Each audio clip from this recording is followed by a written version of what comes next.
Assalamualaikum warahmatullahi wabarakatuh. Perkenalkan, saya Vivi Nileningsi, mahasiswi UIN Raden Lampung, jurusan Bimbingan Konseling Pendidikan Islam semester 5 kelas F. Adanya video ini diunggah untuk memenuhi salah satu tugas ujian akhir semester dengan mata kuliah Konseling Multikultural yang diampu oleh Bapak Hardiansyah Masya MPD. Selaku dosen pengampu, izinkan saya terlebih dahulu untuk menjelaskan materi terkait respectful. Keanekaragaman budaya dalam hal penerapan praktisnya dalam layanan secara langsung, model penilaian dan konseling respektif mencakup secara luas dan definisi inklusif dari istilah keanekaragaman budaya. Kerangka kerja keanekaragaman yang komprehensif terdiri dari 10 faktor. Faktor ini dipilih karena faktor ini diketahui memengaruhi perkembangan psikologis dan kesejahteraan pribadi klien dalam banyak hal yang penting. Penting untuk disadari bahwa komponen yang terkandung dalam model ini tidak mewakili daftar lengkap dari semua faktor yang mempengaruhi perkembangan manusia. Berikut adalah faktor-faktor spesifik yang menjadi kerangka perhatian respectful. Respectful tersendiri memiliki arti yaitu yang pertama R. Identitas agama atau spiritual, E. Latar belakang kelas ekonomi, S. Identitas seksual, P. Tingkat kematangan psikologis, E. Identitas etnis atau ras, C. Tantangan kronologis atau perkembangan, T. Berbagai bentuk trauma dan ancaman lain terhadap perasaan kesejahteraan seseorang, F. Latar belakang dan sejarah keluarga, U. Karakteristik fisik yang unik, L. Lokasi tempat tinggal dan perbedaan bahasa. Identitas agama atau spiritual, komponen pertama dari model konseling respektif, berfokus pada cara individu mengidentifikasi diri dengan agama yang mapan atau memiliki kepercayaan tentang pengalaman luar biasa yang melampaui batas-batas dunia yang sepenuhnya objektif. Identitas agama atau spiritual klien dapat memainkan peran penting dalam cara mereka membangun pengalaman makna hidup, menafsirkan kesulitan pribadi yang mereka hadapi dalam kehidupannya, dan mengatasi situasi yang penuh tekanan. Penting bagi para konselor menilai sejauh mana faktor ini berdampak pada pengembangan psikologis klien di awal proses konseling. Selain membuat nilai individu seperti itu, dalam konteks konseling juga jelas bahwa individu yang menunjukkan identitas keagamaan atau spiritual yang berbeda. Misalnya, orang-orang yang menganut kepercayaan Yahudi atau Muslim sering stereotip, didiskriminasi, dan ditekan oleh orang yang mengidentifikasi dengan berbagai kelompok Kristen. Latar belakang kelas ekonomi. Sejumlah peneliti telah menjelaskan bagaimana sikap, nilai, pandangan dunia, dan perilaku seseorang semuanya dipengaruhi oleh posisi dan latar belakang kelas ekonomi seseorang. Menyadari pengaruh aspek multidimensi klien terhadap perkembangan mereka, praktisi kesehatan mental perlu memperhatikan cara faktor ini berkontribusi pada kekuatan individu yang teridentifikasi dan mengungkapkan masalahnya dalam pengaturan konseling secara langsung. Namun, karena kemiskinan jelas memiliki efek fisik dan psikologis yang merugikan pada kehidupan jutaan orang, penting bagi konselor untuk menggunakan keterampilan advokasi untuk mendukung berbagai perubahan ekologis yang sengaja dirancang untuk memberantas masalah yang dialami oleh setiap orang yang mengalami krisis dalam ekonomi. Identitas seksual, salah satu aspek yang paling kompleks meskipun sering tidak diketahui. Perkembangan psikologi seseorang melibatkan pengembangan identitas seksual orang-orang dari berbagai kelompok dan latar belakang dalam masyarakat kita. Seperti yang digunakan dalam model konseling respektif, istilah identitas seksual berhubungan dengan identitas gender seseorang, peran gender, dan orientasi seksual. Istilah identitas gender merujuk secara khusus pada perasaan subjektif individu tentang apa artinya menjadi pria atau wanita.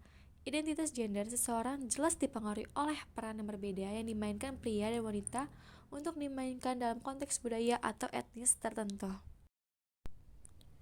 Kedewasaan psikologis.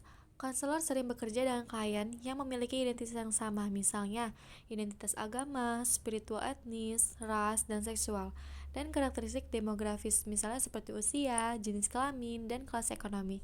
Tetapi yang tampaknya sangat berbeda secara psikologis. Dalam situasi ini, kita mungkin menyebut satu klien sebagai lebih matang secara psikologisnya, daripada klien yang seumuran, mengidentifikasi dengan kelompok etnis atau ras yang sama, dan berbagai identitas seksual dan atau agama yang sama dengan orang lain dengan siapa seseorang itu bekerja. Beberapa deskriptor yang biasanya digunakan oleh para profesional kesehatan mental untuk menggambarkan klien belum dewasa, termasuk peringatan seperti misalnya dia menunjukkan kontrol impuls terbatas dalam interaksi sosial atau dia memiliki kapasitas rendah untuk kesadaran dirinya. Peringatan yang umum digunakan untuk menggambarkan lebih dewasa klien meliputi yaitu dia mampu membahas masalah-masalahnya dengan banyak wawasan, dia sangat sadar diri, dan dia telah mengembangkan berbagai keterampilan interpersonalnya dan pengambilan perspektif yang jauh lebih luas. Identitas etnis atau ras. Perbedaan psikologis yang luar biasa ada di antara orang-orang yang berasal dari kelompok etnis atau ras yang sama. Variasi psikologis semacam ini biasanya disebut sebagai perbedaan dalam kelompok. Diberikan variasi dalam kelompok yang terutama dimanifestasikan di antara orang-orang dari kelompok etnis atau ras yang sama.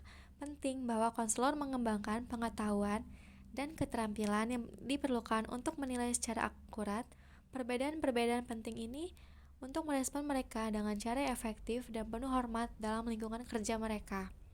Sangat penting bagi praktisi kesehatan mental untuk memahami bagaimana pengalaman etnis atau ras mereka sendiri telah mempengaruhi perkembangan mereka, cara mereka membangun makna dunia, dan jenis-jenis yang telah mereka peroleh terhadap orang lain dalam proses tersebut. Tantangan kronologis atau pengembangan. Perubahan perkembangan terkait usia mewakili apa yang disebut sebagai tantangan kronologis yang dihadapi individu pada titik yang berbeda di seluruh rentang kehidupannya. Praktisi kesehatan mental akrab dengan banyak tantangan perkembangan ini karena mereka mewakili karakteristik yang umumnya terkait dengan anak-anak, remaja, dan dewasa.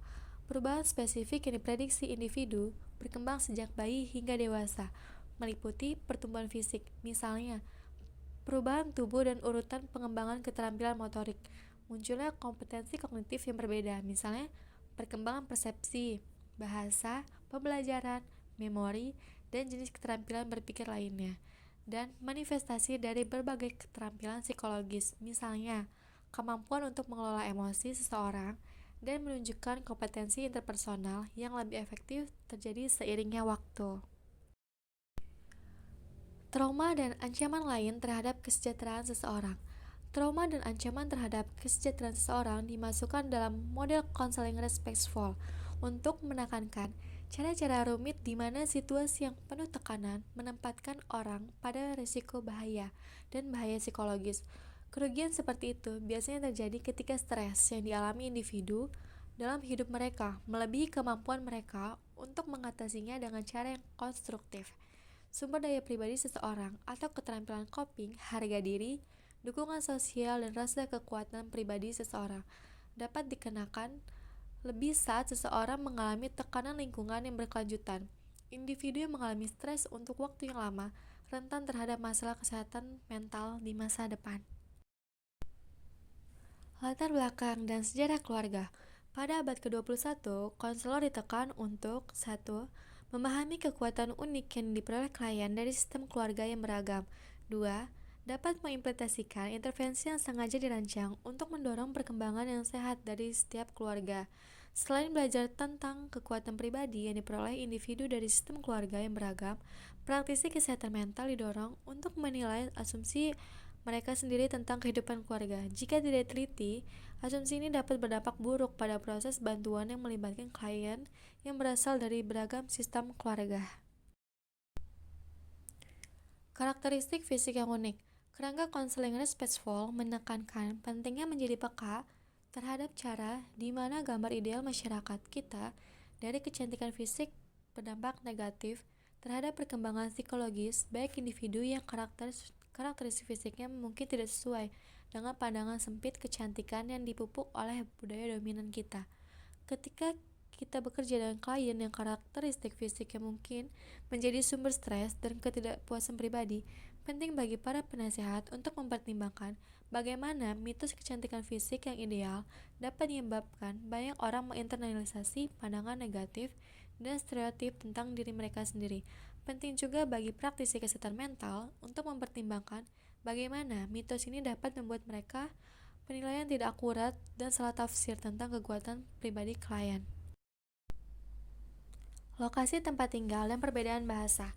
Ketika praktisi kesehatan mental bekerja dengan orang-orang dari wilayah geografis yang berbeda dari daerah mereka sendiri, termasuk daerah pedesaan, perkotaan, dan pinggiran kota, penting untuk merenungkan stereotip yang mungkin mereka kembangkan tentang orang dan lokasi tersebut.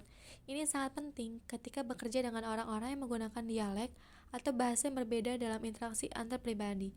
Seperti halnya dengan komponen lain dari model konselor respectful, penilaian diri semacam ini sangat penting karena yang tidak diteliti tentang klien dari lokasi yang berbeda yang menggunakan gaya bahasa yang bervariasi dapat secara tidak sadar menyebabkan hasil yang tidak produktif dan bahkan negatif dalam proses konseling.